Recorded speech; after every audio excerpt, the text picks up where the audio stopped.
All right, exam 4 will be on chapter 6. The topic is thermochemistry. Probably have a good idea of what that means. Anything having to do with heat and chemistry. And this is sort of for us to dip our toes into the thermodynamics pool. We'll get more heavily into thermodynamics in the second semester, but this gives you a taste of some practical applications of dealing with heat and chemical reactions. All right, definitions. Energy. Learned this in grade school. Energy is the capacity to do work or to produce heat. And it comes in a whole host of different forms. It can be light. It can be heat that's used to do work. So part of the definition has within it a capacity to produce work. Chemical energy, right? You can store energy in bonds, and we say that because as the transition occurs from reactants to products, if it releases energy, then you can use that energy to do work. Just as in your the heat engine in your cars, the releasing energy from octane and in its reaction with oxygen and producing motion. The law of conservation of energy simply says that energy can be converted from one form to another, but cannot be created or destroyed. Another way to say that is the total amount, actually the change in energy for the universe is zero. In other words, the energy that the universe started with is the same energy it has now, and it will have forever. That, in fact, is the first law of thermodynamics.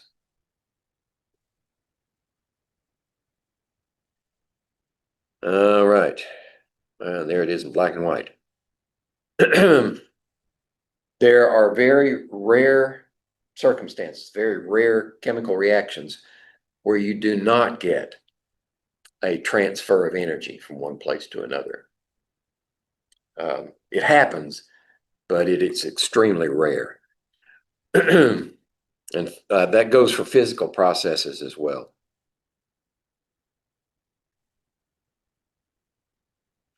All right. What's potential energy? We just say PE. Potential energy is actually, it doesn't give you a good definition. Potential energy is a form of energy that is available, but not realized. And it can be due to a number of different factors. We're going to subdivide these into, one is position. Potential energy of position requires that the object, you or the object, must be in a gravitational field, like on the surface of the Earth, surface of the Moon. Let's see, Jupiter wouldn't work because it doesn't have a surface. It's mostly gas anyway.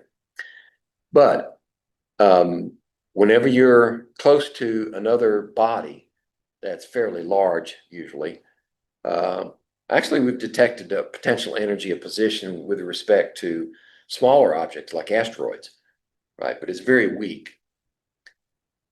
And your position is your height above or away from the object. So if I'm standing here and I go to a service ladder and climb on the roof, then I've added to my potential energy by virtue of the fact that I move from this position to that position in the gravitational field. It required me to exert some expend energy, do work to get there. And when I do that, I store energy in my position. Now, question is, can I get it back? I've used up that energy. The answer is yes. I can get all that energy back. It just depends on how I want it, right? If I don't care about broken legs and ruptured internal organs, I could just jump off the roof and I get all that energy back. Well, most of it. Some of it, in order to, because the conversion of chemical energy in my muscles to get up there is not 100% efficient. But the energy that's due to my position difference, I can get that back.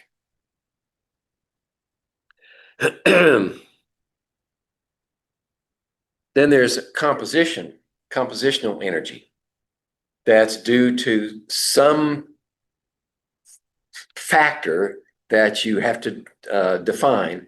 I've mentioned chemical energy already, energy stored in bonds, such as nitroglycerin, right? You've got a lot of energy stored in those bonds, and you can get a good part of it back just by looking at it cross-eyed, right? It's very, very unstable.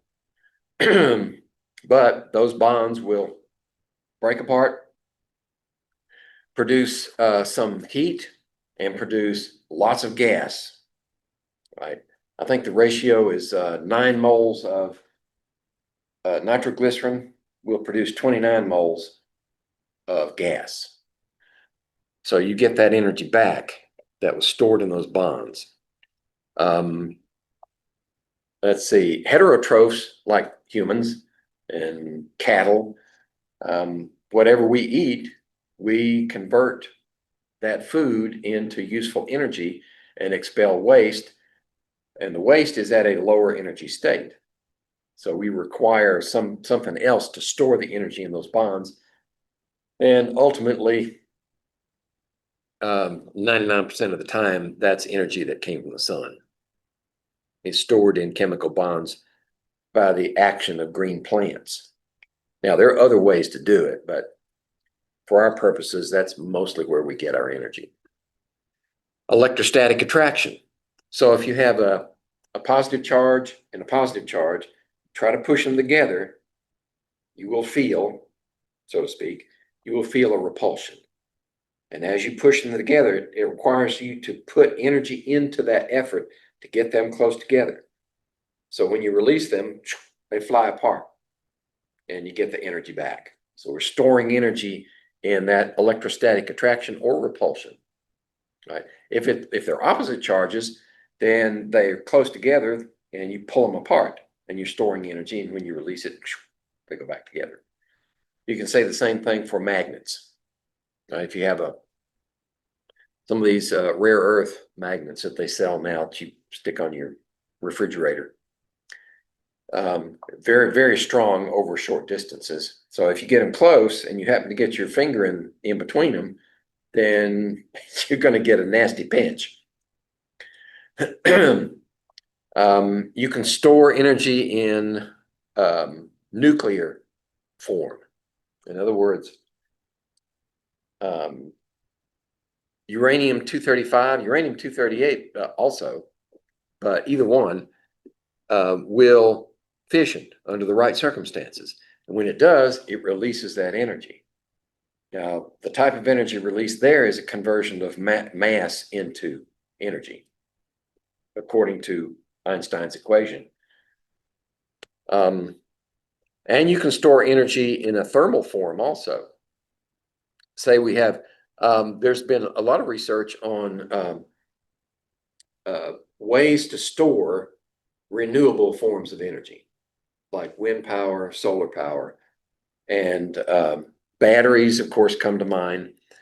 But there's a novel way to do it by storing that energy as heat in these well-insulated containers, and they just melt something. I think it was maybe salt.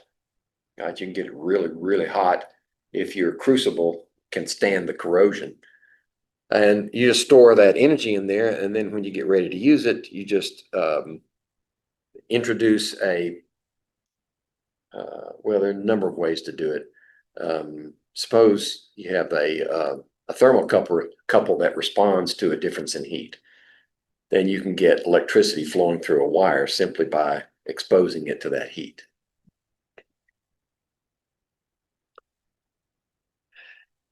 That was potential energy. Kinetic energy is even simpler. It's a form of energy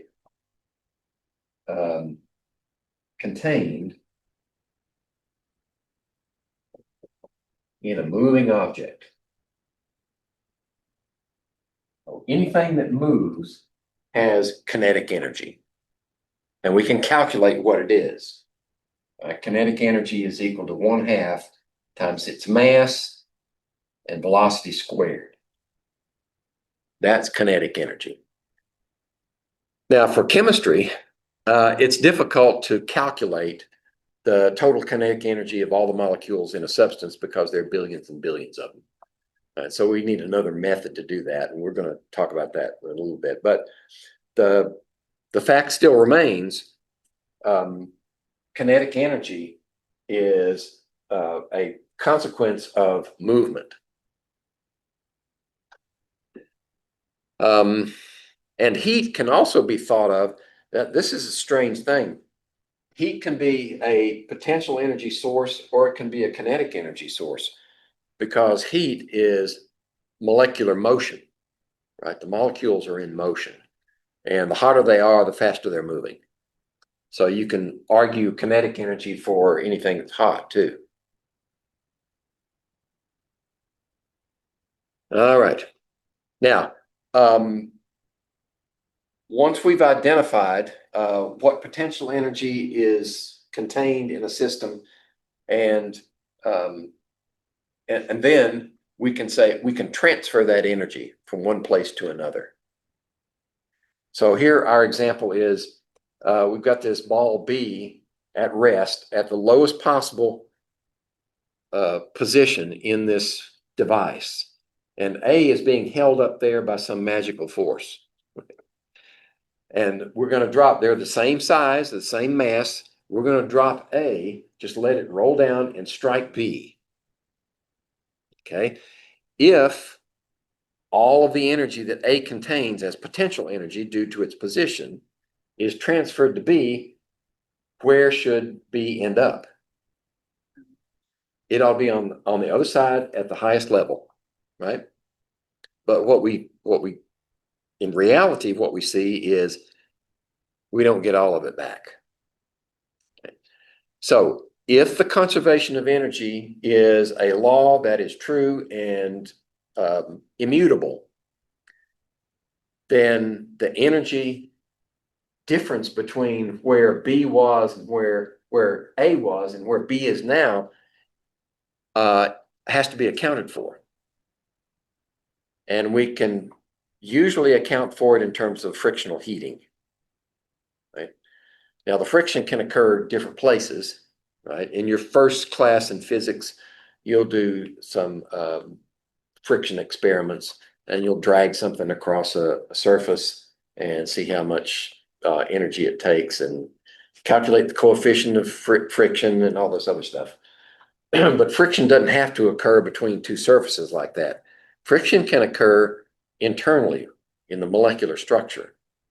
So when A strikes B, there may be some compression, right? And the molecules are rubbing against each other.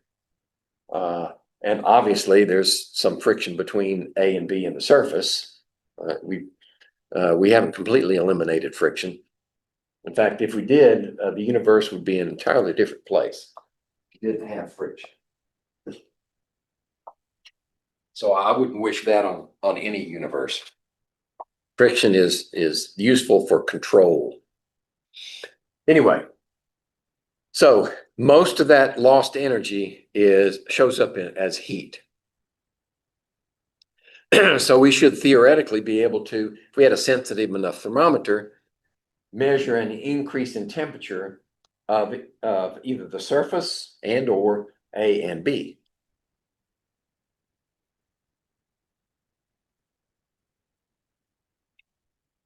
Okay, pause for clarification.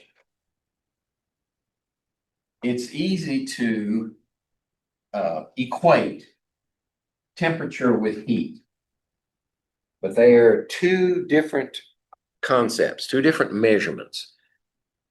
They're related, of course, but temperature is an intensive property. That is, if you have an object and um, I should say heat, its heat is uniformly distributed throughout, then that object is going to be at a given temperature. And if you expand the size of that object, but well, if we keep the same amount of heat and expand the object, it's going to cool down. But let's say if it's at a certain temperature and we have another object that's bigger at the same temperature, that speaks to the fact that it's an intensive property. Doesn't matter how big it is. Temperature, in fact, measures the random motion of the molecules. In fact, one way of expressing temperature is it's proportional to the average kinetic energy of all the molecules in the substance. Now, all the molecules won't have exactly the same kinetic energy as their neighbors, but on average, overall, and they are transferring that energy among themselves, which is why we have to average it out at a given temperature. They will have, the temperature is a measure of average kinetic energy for the object. If you had a way to measure the kinetic energy of every molecule in the object, it would probably look like a bell curve. Right? So the measured temperature would be here, and most of the molecules would be in that region. You would have some that would be moving faster and some that would be moving slower. But overall, if we average it out, we get our temperature. Whereas heat is only defined in terms of movement of energy, transfer of energy from one place to another, one object to another. And we measure that transfer by temperature. So that's how they're related. Heat requires us to measure a transfer of energy between two substances. And if there's not a temperature difference between them, there won't be any transfer of heat. Heat only transfers from the high temperature to the low temperature. Doesn't go back the other way. Now, if we force, you can force the temperature, the heat to move in the wrong direction. But in order to do it, you have to couple it with another heat transfer that works the right way. And the best way to explain that is in terms of air conditioning, right? Normally what happens is heat in the summer, heat moves outside into your house. You want to get it out. So you couple it with another process that's in your heat pump. And that allows an expansion of a liquid into a gas, which requires heat. So it sucks heat from its surroundings, from the coils actually, and vaporizes the gas. And when it does that, it makes those coils colder. So now heat transfers from your house into the gas in the coils. You send it outside, recompress it into a liquid, and when it compresses into a liquid, it has to give up that heat. So you're pumping the heat from inside your house, outside your house, by using a process that works on the principle of transferring heat from the high to a low. You create the low temperature in the expanded gas. And then that's where you get the transfer of heat into the gas and you send it outside, and the process just continues. So heat transfers from high temperature to low temperature. In any single process, that always happens. It never goes the other direction.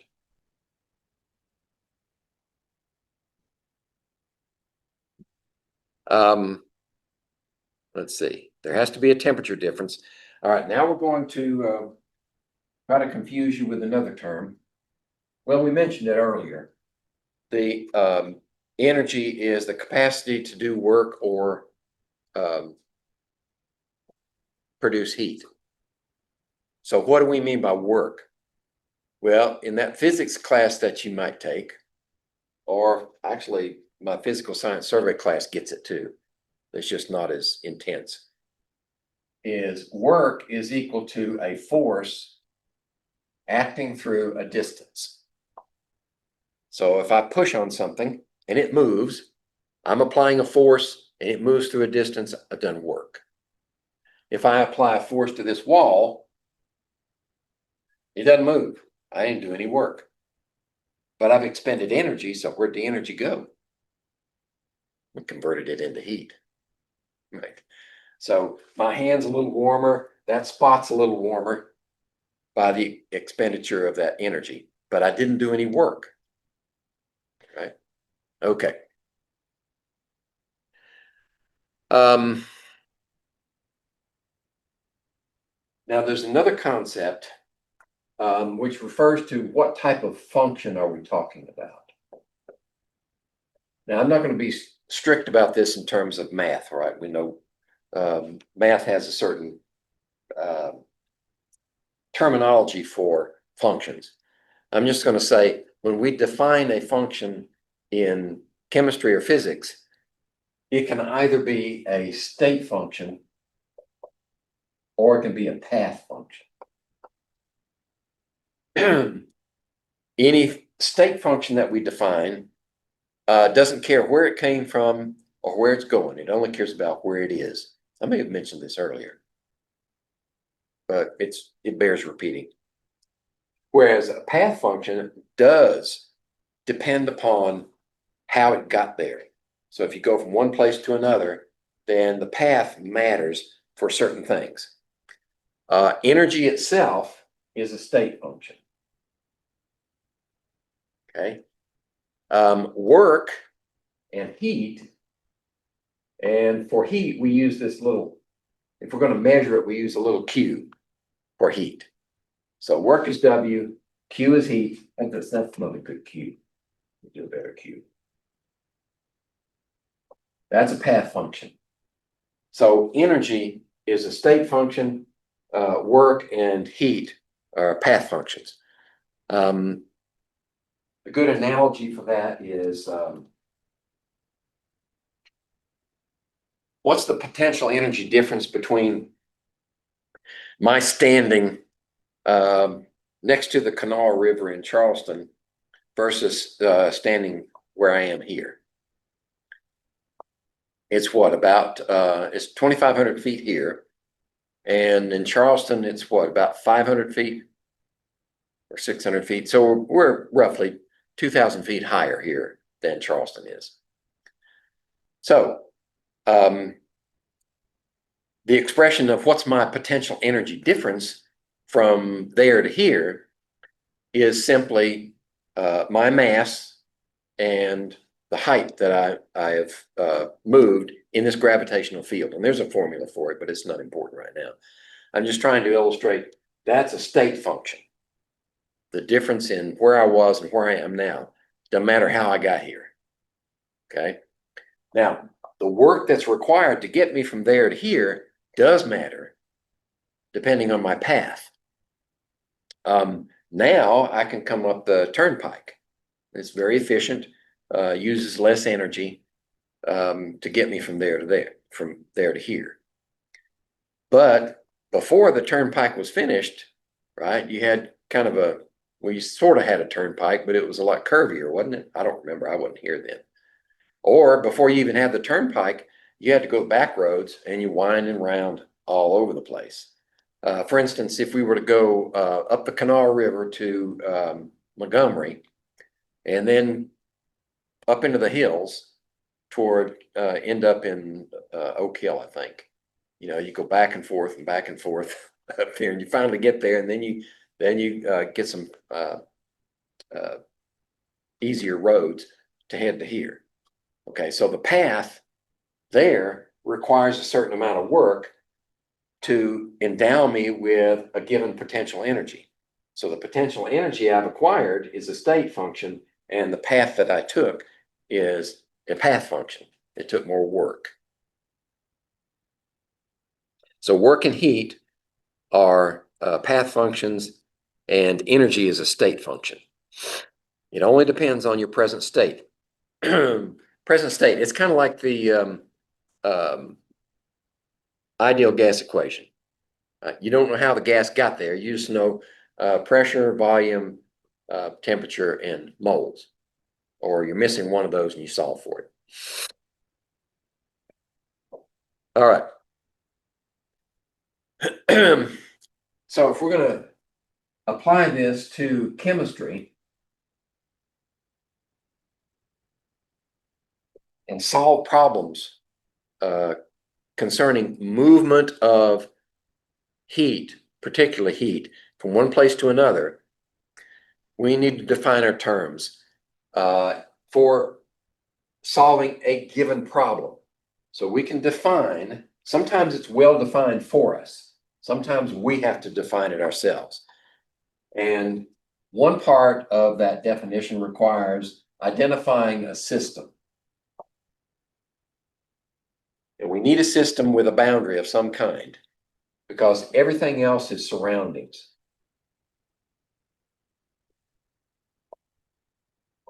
I think I've got some animation here. Everything else is surroundings. Okay. Now, if we leave it at that, then we've got the system with some boundary, and the surroundings is the rest of the universe. Okay. That's kind of hard to deal with because we don't have access to the whole universe. So what we typically do is isolate the surroundings in the system like this. We shut out the rest of the universe and we just include only the surroundings that help us solve the problem. Now, the system itself can be described as open if both energy and matter can cross that barrier. All right, so, and I'm going to use the illustration there. That's an open system. And there are a number of open systems in nature. A closed system only allows energy to cross the barrier. Matter can't cross, but we can let energy enter or leave. That's a closed system. An isolated system doesn't allow either. That is, we don't get any transfer of energy or matter between these two. Okay. Those are sometimes useful, but for our purposes, when we're talking about, there's one case in which we do confine the system as isolated, right? When we talk about the next lab that we're going to do, calorimetry. Our system is a styrofoam cup with a lid. Okay. And we try to isolate that styrofoam cup from all its surroundings. That would be an isolated system. But if we do let energy transfer between the two, then we definitely, by definition, then we're going to say this is isolated from the rest of the universe. We have to do that. If we're going to limit our surroundings so that we can solve a problem, then we have to isolate the system and surroundings here from the rest of the universe. Nothing crosses that barrier.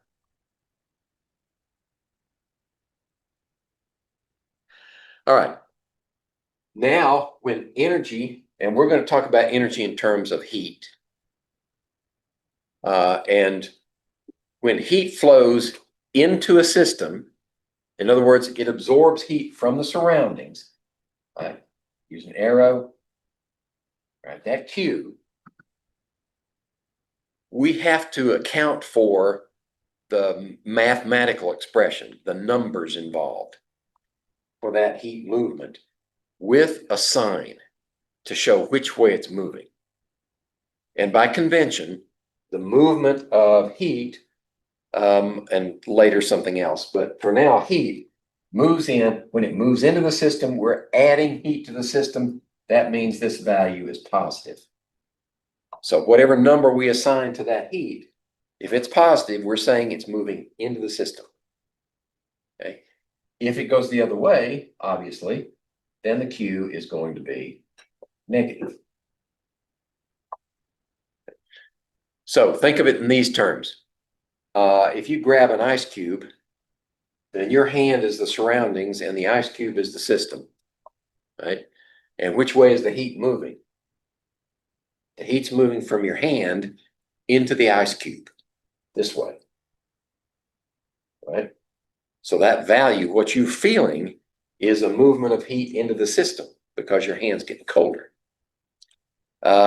If you pick up a hot rock, right, from a fire, right, you've got a fire going in your camp, and you've got rocks around it to isolate it, and the rocks get hot, and you put the fire out, but you grab the rock before it has a chance to cool down. So the rock is the system, and you grab it, and heat moves into your hand, right? We have terms for these. If heat moves out of the system, we say it's exo. It's exiting the system. It's exothermic. Whereas if heat moves into the system, this is endo. Endo means into. Endothermic. Okay? Oops. So there's the endothermic, where heat flows into the system, and exothermic, where heat flows out of the system. So if we have a reaction that produces heat, and we define it as our system, like a Bunsen burner, right? We mix the gases, and the flame is the system. And it's exothermic because we know there's heat coming off of it in the form of light, in the form of temperature. If you get close enough, you can feel the hot gases. Then it's exothermic, and the Q value, or whatever the value, the number we assign to this one, will have a negative sign. So negative signs means exothermic, positive sign means endothermic.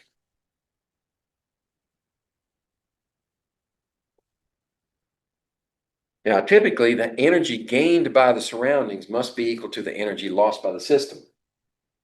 But when we say that, the energy may come in the form of something, not just heat. Right? So if heat's the only factor that's involved, then yes, the heat lost by the surroundings is gained by the system and vice versa. I'll hopefully expand on that idea in just a minute. So let's see if we've got an intuitive understanding for this with some possible scenarios. Is the freezing of water an endothermic or an exothermic process? So what's the system?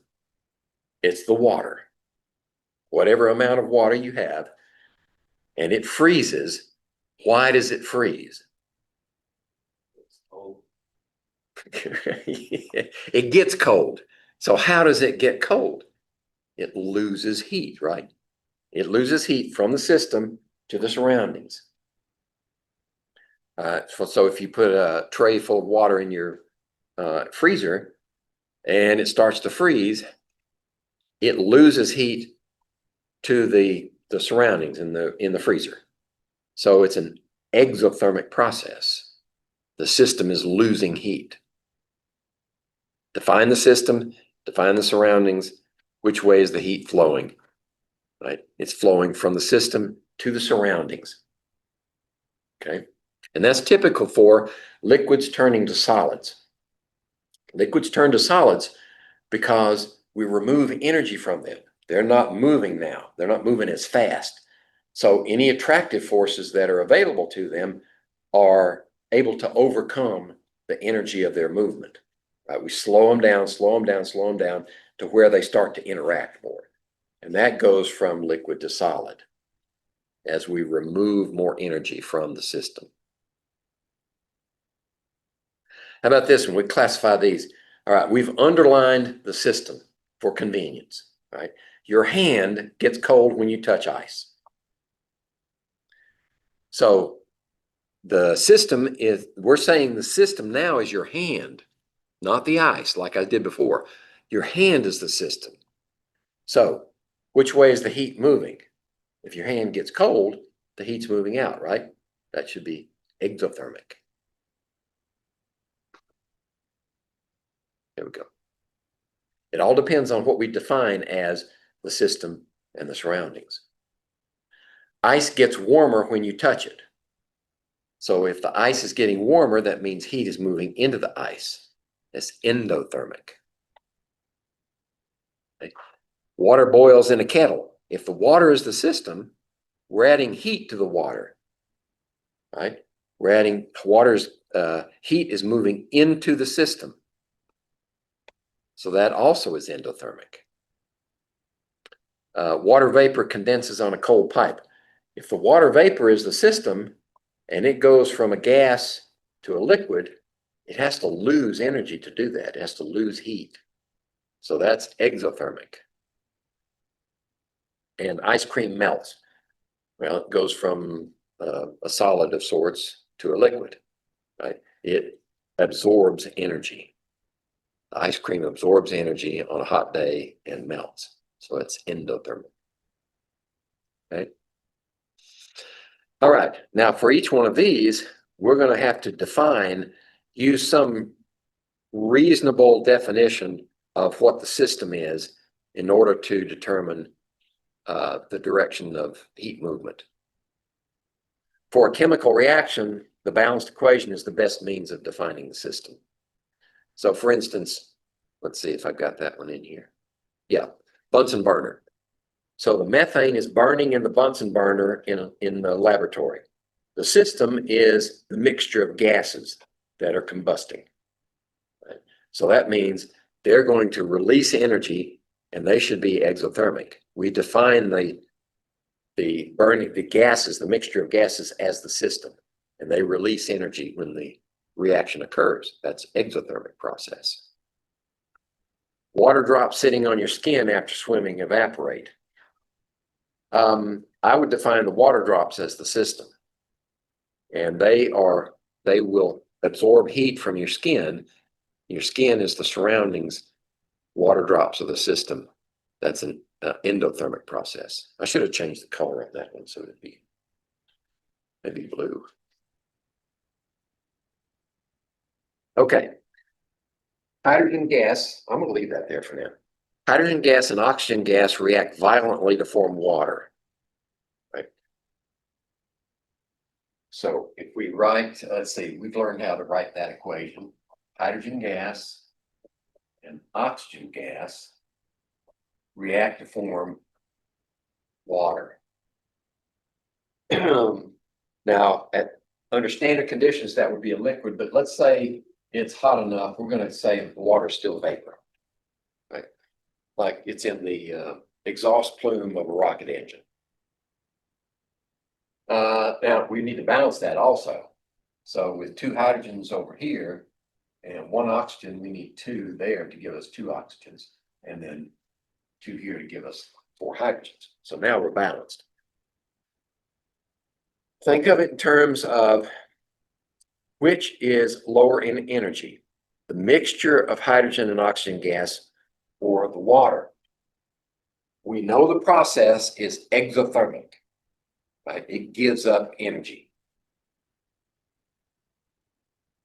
right? So the heat is going to leave the system, negative value.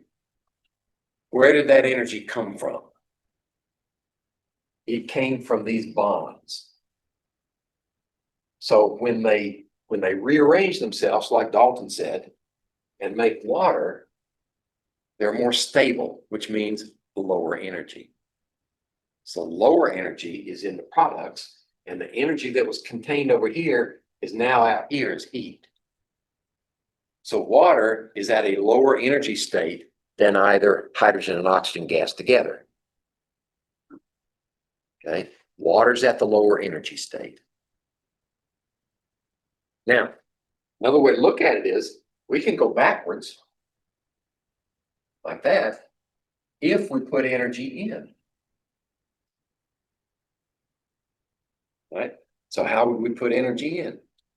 Well, if you get it hot enough, you can break all those bonds over here and they'll rearrange themselves, acquiring some energy in the process. Or you can put hydrogen and oxygen in a container and have two electrodes with a direct current running through them. And you have to add a little bit of acid so they'll conduct electricity. But once you do that, then the current that runs from one to the other supplies the energy to break these bonds and now reforms these. So you can go backwards, but you have to put energy in. All right. So we've been talking so far basically about the first law of thermodynamics, the conservation of energy. So the total change of energy in the universe is zero. But within our confines, we can get an energy change that's either positive or negative because we've isolated it from the rest of the universe. Okay. I know it takes some, you have to twist your mind a little bit to think of it in those terms. But whereas the whole universe has a net zero change in energy based upon the law of conservation of energy, within our isolated system surroundings, we can have a positive or a negative change in energy. That's possible. What we have to do is isolate it from the rest of the universe. All right, here's a term that sometimes makes your eyes cross. Internal energy. And this is by definition, energy of a system. The internal energy of the system here is the sum of the kinetic and potential energies of all the particles in the system. So we can write it this way. It's the kinetic energy of everything in the system, internal energy, I say, internal energy is kinetic energy plus potential energy of everything in the system. So what we're trying to do is account for the total energy content of the system in terms of the potential energy that it has and the kinetic energy of all of its particles. Another way to write that is a change in internal energy. It's very rare that we're able to quantify absolute terms like E. Right? We more often, and it's experimentally easier to determine a change in internal energy. So if the internal energy changes in here, right, then it's going to be due to one of two different changes, either a change in heat content or work. So the heat content we talked about so far, movement of heat into or out of. The work is another term that we've defined, but it's in terms of, is work being done by the surroundings on the system, or is the system doing work on the surroundings? Right? So if we say the system is doing work on the surroundings, it's losing work, right? And work would be negative. If the surroundings are doing work on the system, by convention, the work would be positive. Right? Because everything is referenced in terms of the system. Now, force times distance is, for chemical purposes, is not the best way to approach a definition of work. We're going to look at in the next slide, I think, work in terms of gases and how gases behave when we try to compress them or we let them expand, one or the other.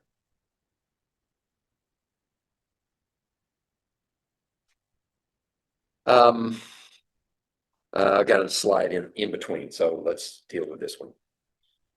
When we express these thermodynamic quantities that we've described so far, they come in three parts. They have a number, that is the magnitude of the change that we're expressing. They have a unit of measure. All right, we'll talk about that in a minute. And they also have a sign to indicate the direction of movement of these thermodynamic quantities. So I don't have to beat this horse anymore. I'm not sure why I let this slide in here because we've already discussed it. When energy moves out, internal energy is lost by the system. It's a negative value. When it's gained by the system, it's a positive value.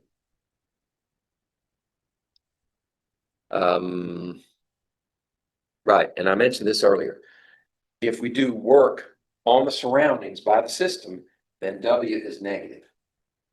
And if the system does work on this, if the surroundings do work on the system, then the value is positive. It's all from the system's point of view.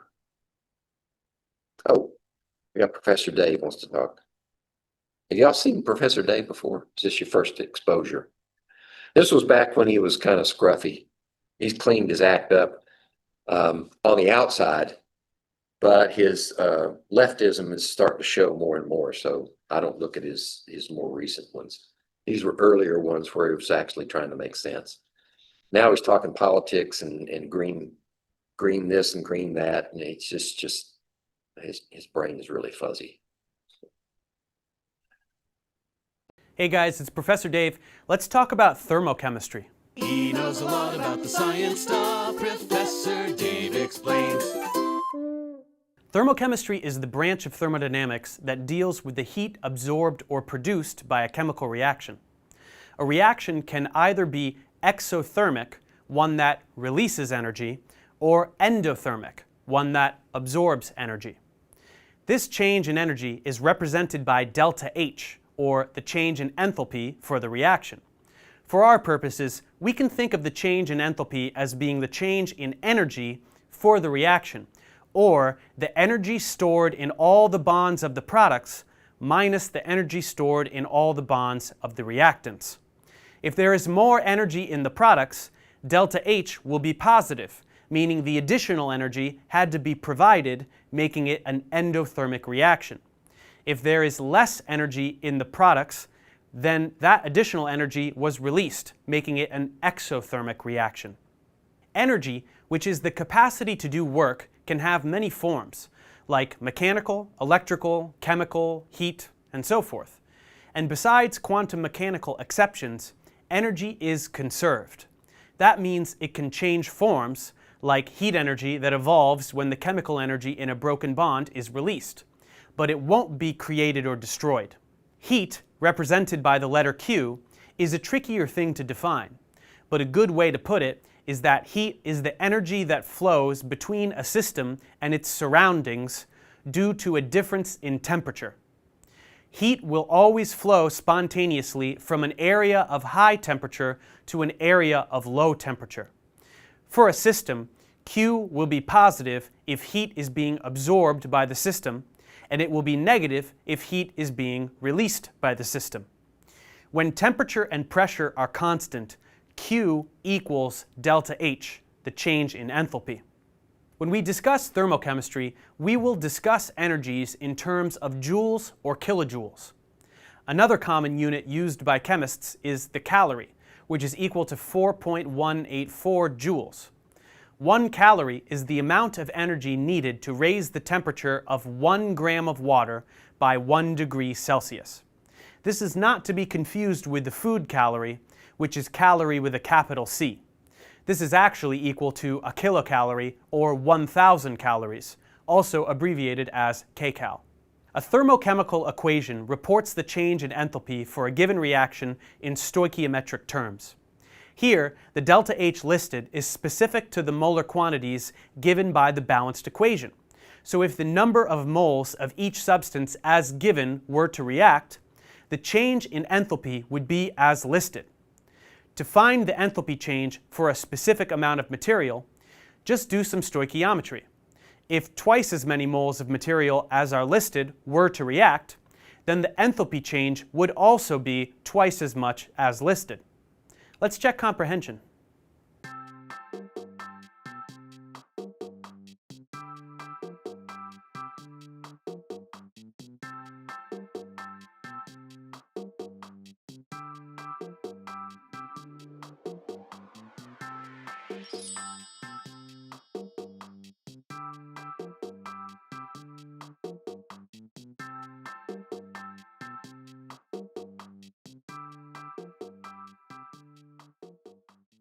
Thanks for watching, guys. Subscribe to my channel for more tutorials, and as always, feel free to email me, ProfessorDaveExplains@gmail.com.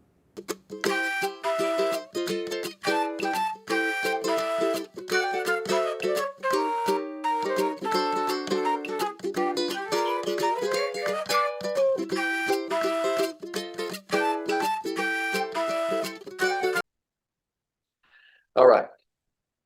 So we're going to get to this term in a few minutes. Enthalpy is related to Q, heat, but with a slightly different meaning. But first we need to talk about work in terms of gas expansion or contraction. That way we can get a better handle on physical and chemical processes. So if we start off with work equals force times distance, and then I guess I can erase this. And then we try to relate that to a gas that's expanding, right? So the initial state is the gas that's compressed on the left of our picture. On the right of the picture, the gas is expanded. Okay. So in order for the gas to expand, it has to work against a force, right? A force that's holding that piston down. The gas works against, so it's working against the environment, the surroundings. So the gas is doing work on the surroundings when it goes from the compressed state to the expanded state. And it's moving through a certain distance. That delta H is the height of the cylinder that it's moving. So we got a distance there, delta H. That is the force is being worked through.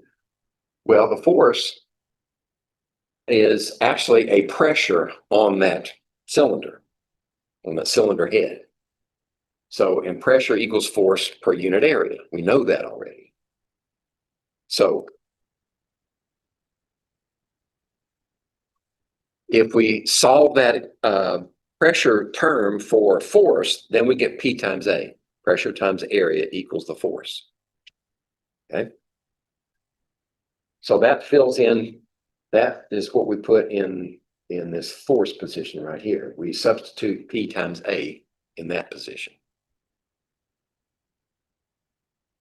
Okay. The volume change is equal to distance times area of the piston, right? That's just a standard geometric definition for the volume of a cylinder. The part of the cylinder that's different from the initial to the final state is that movement in height times, or the distance, right? We're going to say delta H for this movement, this height, is equal to the distance moved, right? So that distance now, since volume is height times area, then we can solve for the distance moved. So now we have a distance term. Change in volume divided by area. Right? So we can substitute that in here for D. And that's what we do next. There we go.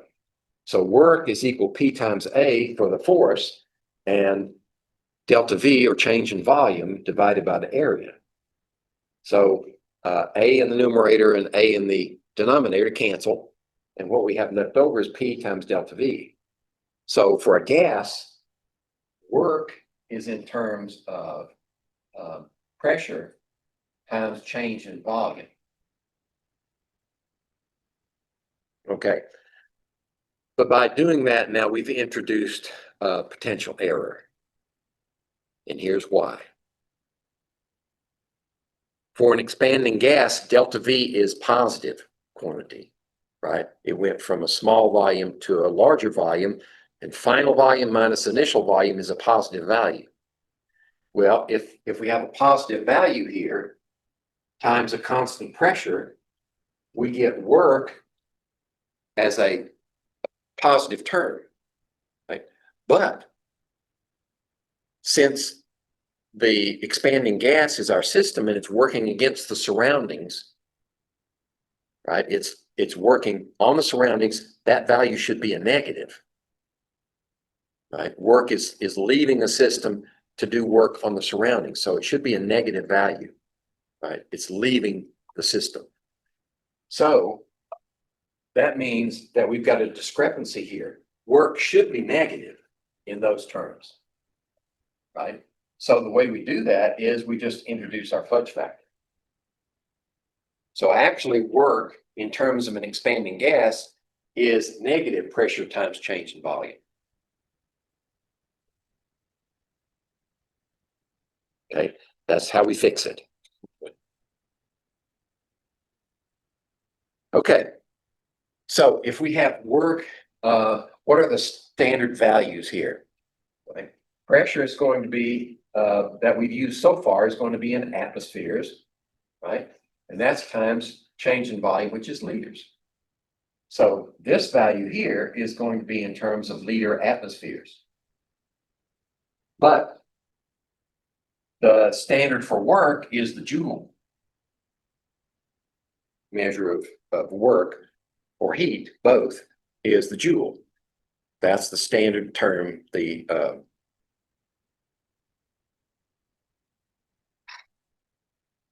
international standard is the joule. So we need a conversion factor. Right? If we want to equate joules with liter atmospheres, we need a conversion factor. 1 liter atmosphere is 101.3 joules. So there's your factor. If you're starting off with liters and atmospheres and you get a value, but you want it in joules, then liter atmospheres would have to be what? Times like that.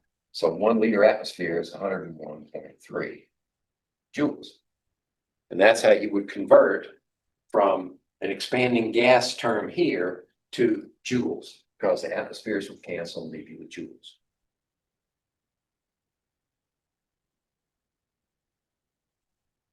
So which one of the following performs more work? Right?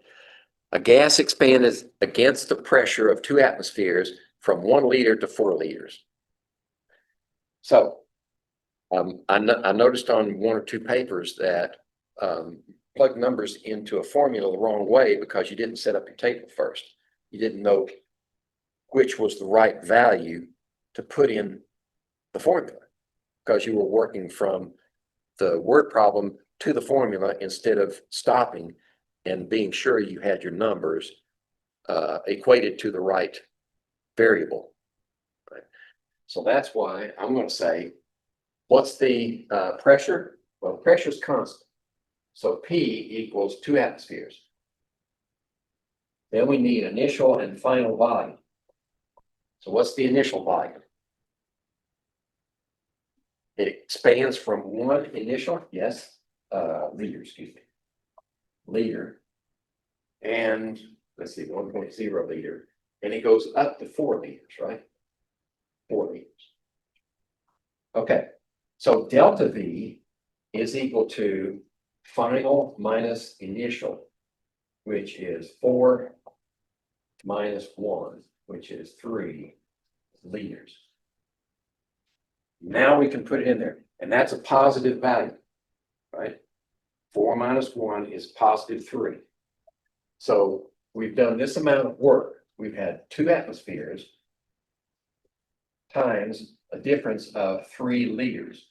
So we have 6 liter atmospheres, positive value, right? But we still have to put the negative there because of the formula.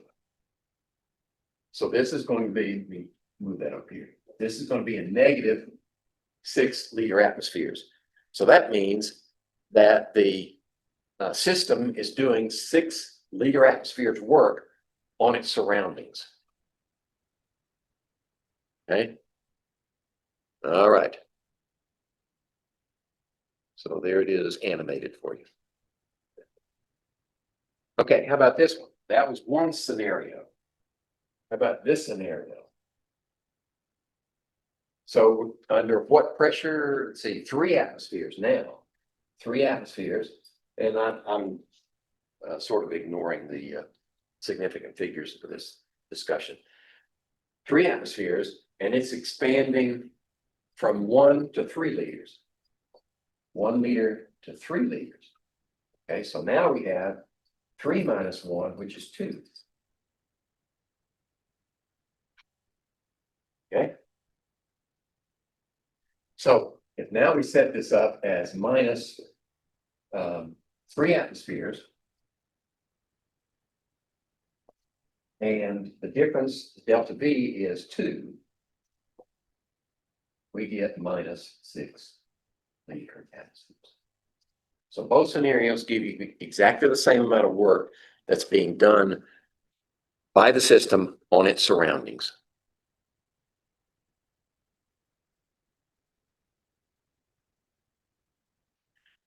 Okay. Now, if we go back to this term here, delta E, determine the sign of delta E for each of the following with the listed conditions. Right. So we want to just do the sign of delta E under these circumstances where we have an endothermic process. So this one is endothermic. And the second one is probably exothermic. Yes, this is endothermic process that performs work. Endothermic that performs work. And that is the process performed work on the surroundings. Okay. So if delta E is equal to Q plus W, then if work is greater than heat, numerically speaking, so if we're doing more work than heat, the endothermic process means that the Q is being transferred into the system. So it's positive, right? And the work that's being performed by the system is negative because it's leaving the system. So far, so good. That puts this term here, defines it. This one performs work on the surroundings. So that means that we've done work, the work is negative. Okay, now, what would be the sign of delta E if work is greater than heat? If this is greater than heat, then the sign here is going to be negative. Right? If this is greater than that one. But if this one is less than, if work is less than heat, then this one is greater. And the change in internal energy is going to be positive.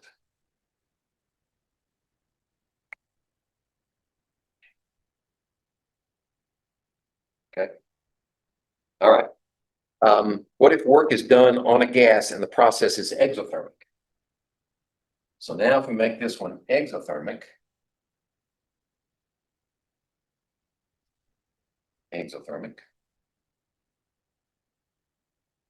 and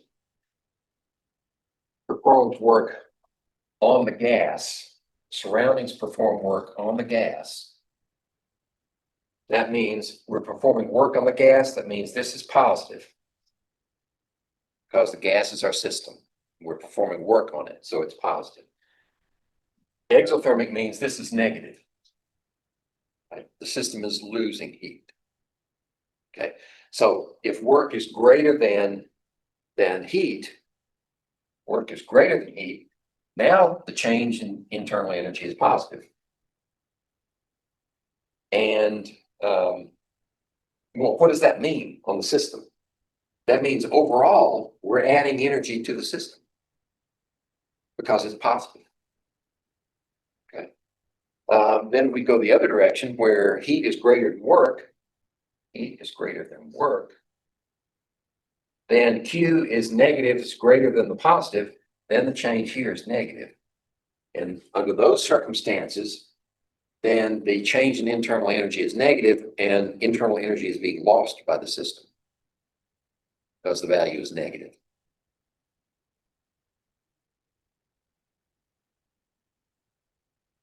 Yep. Oh, I should have stayed up with it. Negative, positive, and then positive, negative. Yep.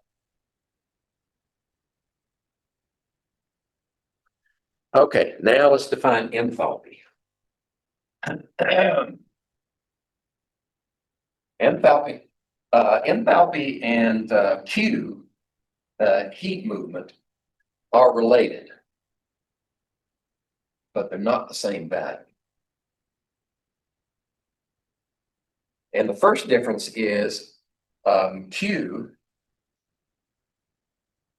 is a path function, and enthalpy is a state function.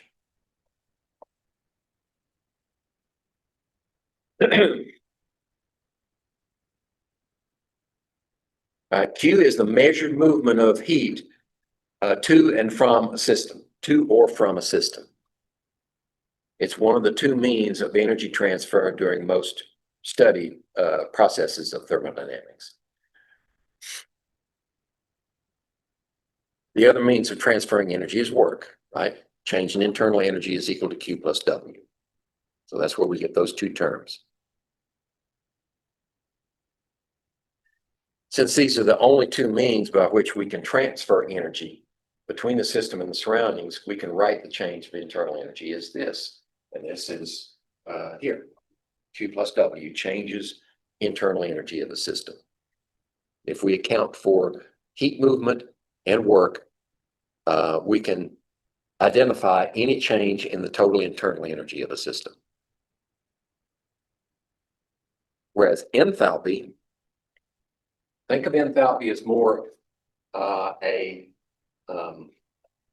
potential. It's a thermodynamic potential, much like internal energy. So internal energy is also a state function.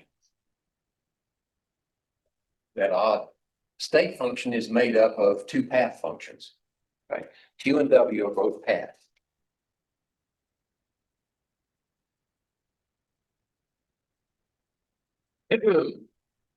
Delta E is a state function, delta H is a state function. It's think of it as a potential.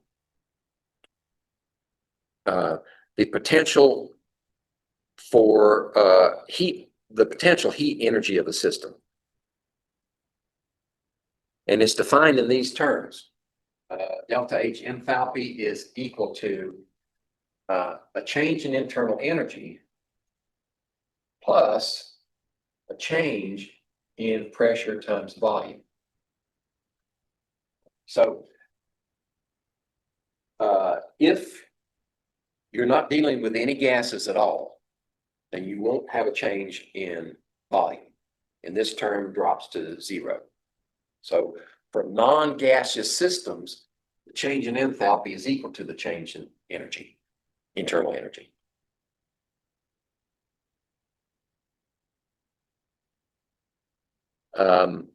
If we substitute what we know to be values here, then delta E is Q, so G, Q plus W, right?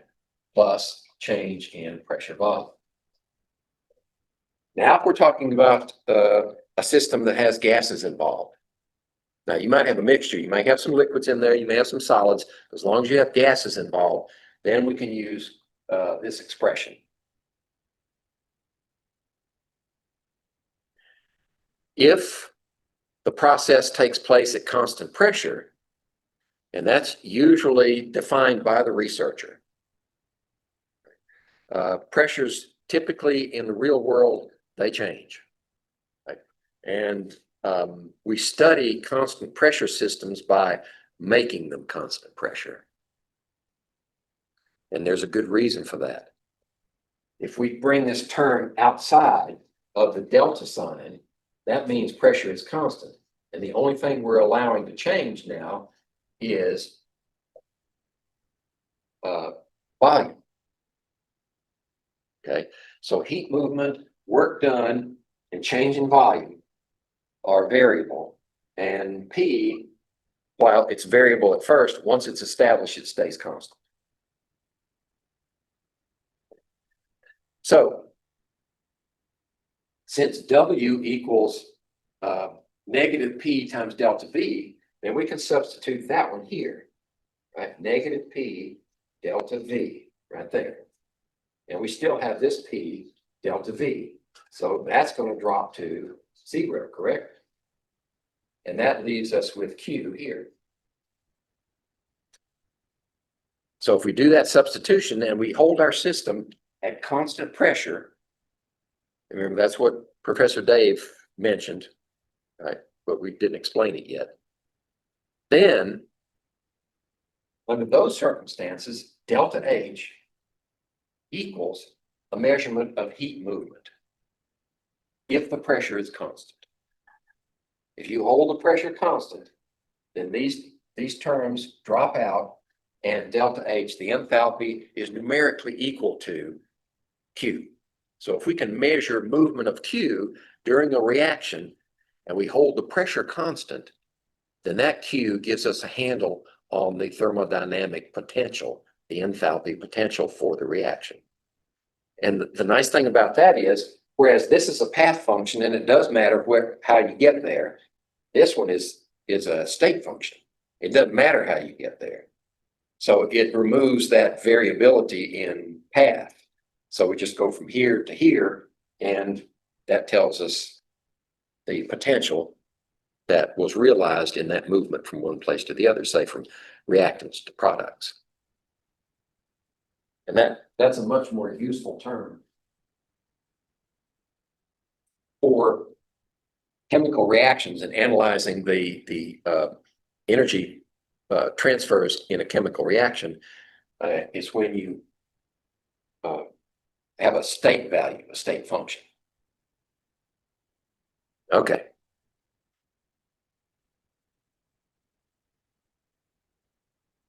All right.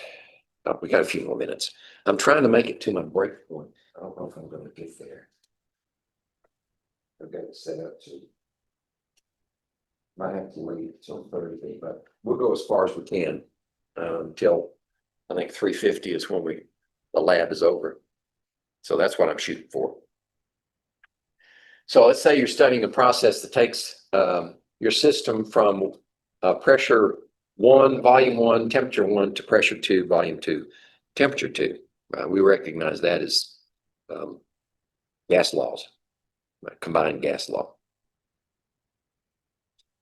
There are a whole bunch of different paths that you can take to get there between those two thermodynamic states.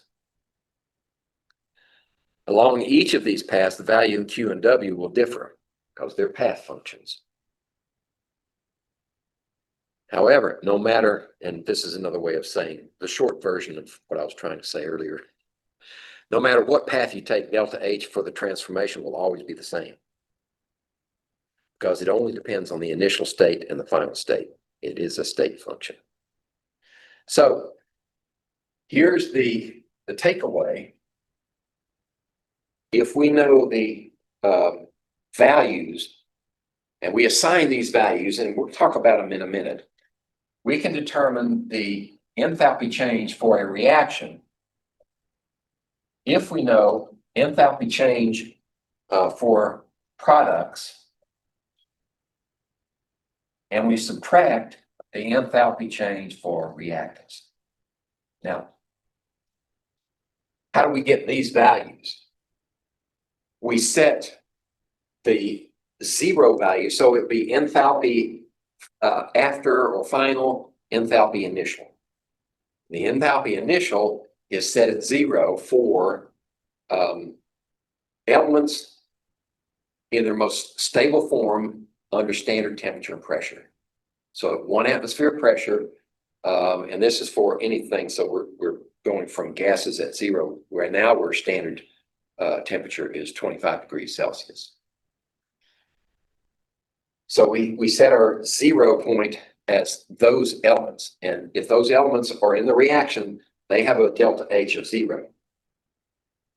But if we have any compounds in there, then we can construct delta H's for those compounds. So delta H for the reactants is a certain value subtracted from delta H for products, and we can determine the delta H for the reaction. It'll probably make more sense once we do a problem or two. Okay. Let's see. Okay, here's an example. Combustion of propane. Let's see. The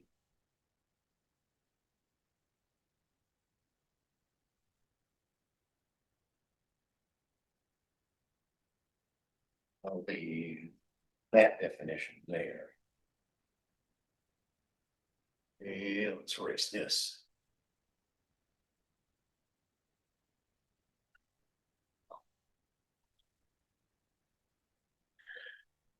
So we have this combustion of propane. And it looks like it's already balanced for us. This is a gas. The oxygen is a gas, of course, and it's a combustion. Why? Of oxygen. And what else type of reaction is it? Oxidation reduction. Right? All combustions are oxidation reduction. So electrons are being transferred in this process. Then we have 3 CO2s and 4 waters. And this has to occur under standard conditions. The indicator there is that water now is a liquid. We know that this is exothermic, right? Propane torch is going to produce a lot of heat, but we've standardized it to 25 degrees. Okay. And the delta H will be different. If this is a gas, then the delta H is going to be a different value, because now some of that heat is still contained in the water. So the delta H would be a smaller value because the heat is still here and not in the delta H. Okay. Well, if we have the delta H that's given for this reaction of minus 2221 kilojoules per mole of propane. So that's 1 mole here. But it's also, for this reaction, it's minus 2,221 kilojoules per 5 moles of oxygen, or per 3 moles of carbon dioxide, or per 4 moles of water. Right? So assume that all the heat comes from the combustion of propane. What's the delta H in which 5 grams of propane is burned in excess oxygen? So if this is excess, we don't have to worry about that limiting. We're going to use up all the propane, and we're starting off with 5 grams. Right? We know our stoichiometry is going to tell us how much heat is potential for this reaction. But we can't use grams because it's in terms of moles. So we have to convert this to moles. What we need is a molar mass for propane. Let's see, is it animated? Yeah, it's animated. 44.11 grams per mole. Now, how did I get that? 3 times 12.01, 8 times 1.01, add them together, get that value. And that gives us 1134. 0.1134 moles of propane. Okay, so now we know that's the amount of heat per mole of propane. We just multiply this times minus 2221 kilojoules, per mole. Those two together times each other, and we get, excuse me, minus 252 kilojoules, minus 252 kilojoules. So for this many grams of propane, we should expect to get 252 kilojoules released. Exothermic reaction.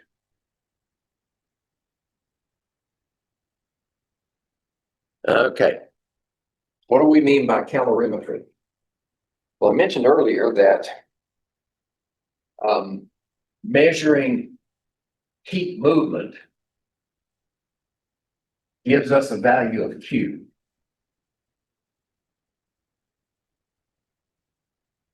And Q is going to be in terms of joules. So what we need is a device that will allow us to isolate our system and measure temperature changes within the system. We can measure temperature changes, and I've got a couple of formulas to give you that will allow us to calculate the amount of heat that was being either generated or absorbed during the reaction, exothermic or endothermic. Okay. But we need some terms first. Heat capacity. So big C is heat capacity. And it's in, let's see. It's in joules per degree C. Now, since there's no mass or moles term in here, this is an an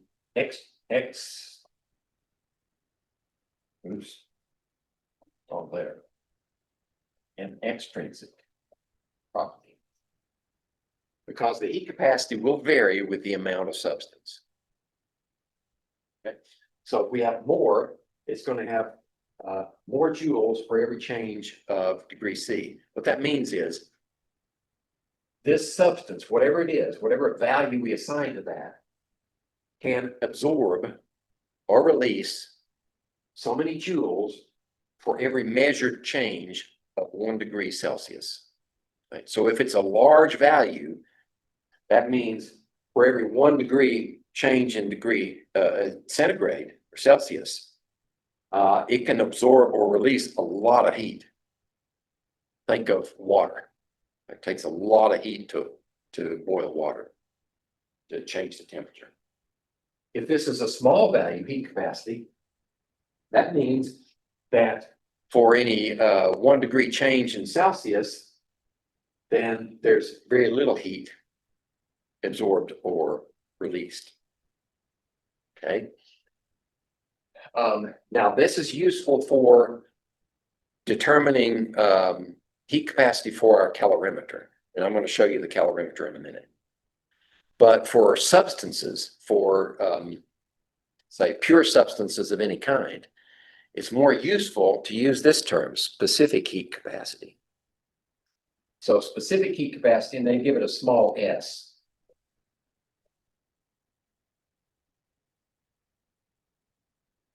Specific heat capacity is similar. It's the number of joules that can be released or absorbed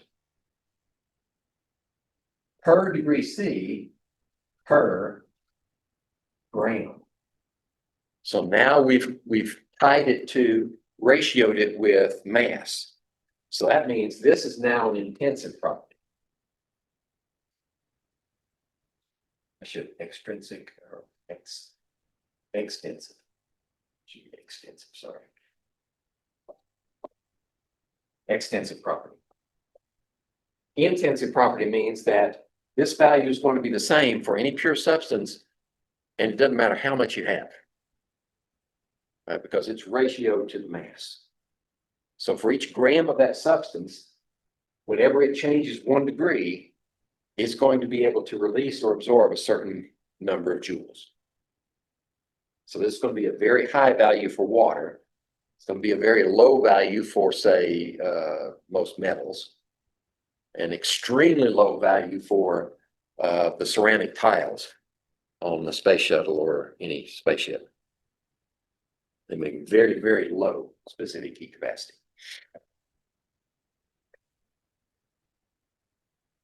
All right. Modification to this. And I'm not sure what symbol they're going to use here. Maybe S with a M. This is molar heat capacity. And it also is an intensive property, but the units of measure are slightly different. This is, rather than grams, it's per mole degrees.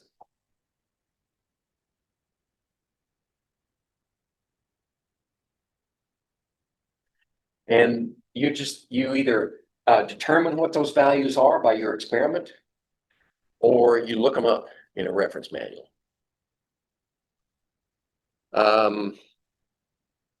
So just to orient ourselves, if the reactants are in solution, they're both at the same temperature, and you mix them together, and the solution gets warmer, this means the reaction taking place is exothermic. It's releasing energy.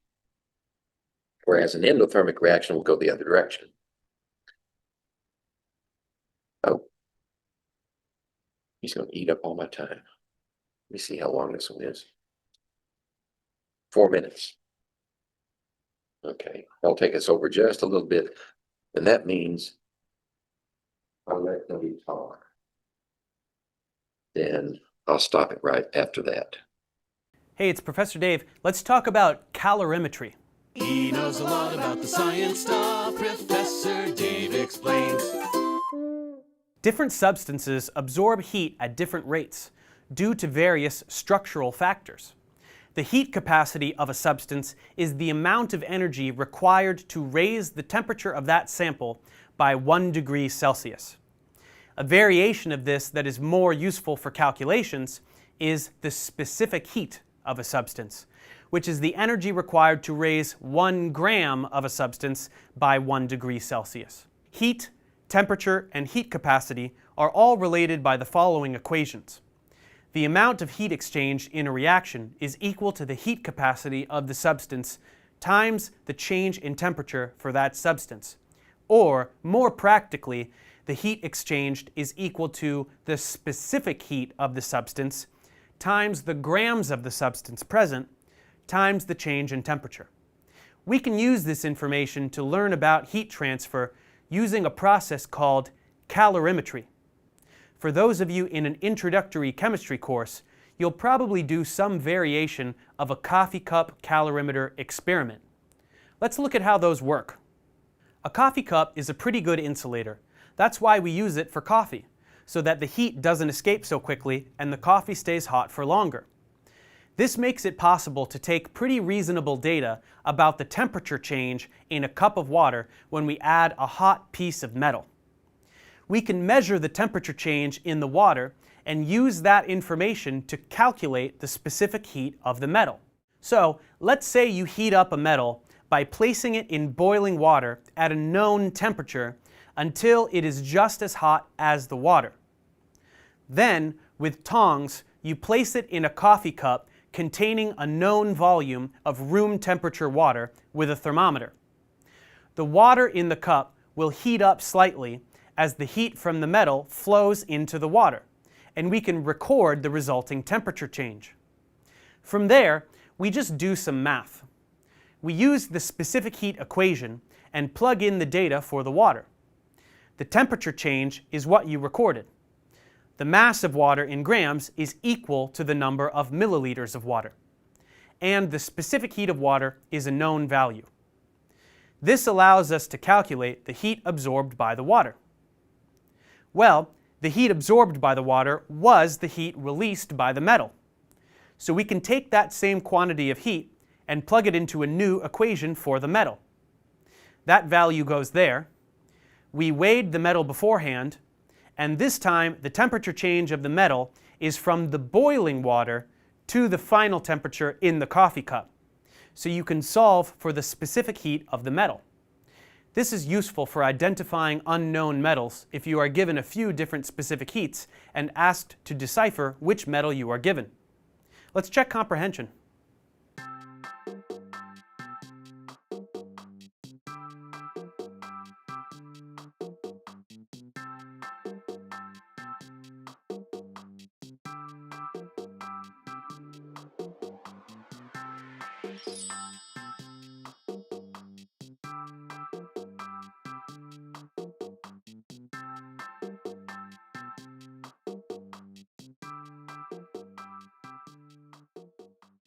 Thanks for watching, guys. Subscribe to my channel for more tutorials, and as always, feel free to email me, ProfessorDaveExplains@gmail.com.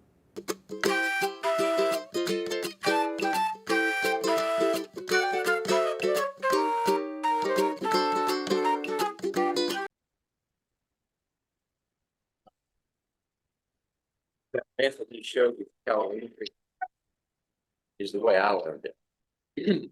But I got a better way to do it. That's foolproof.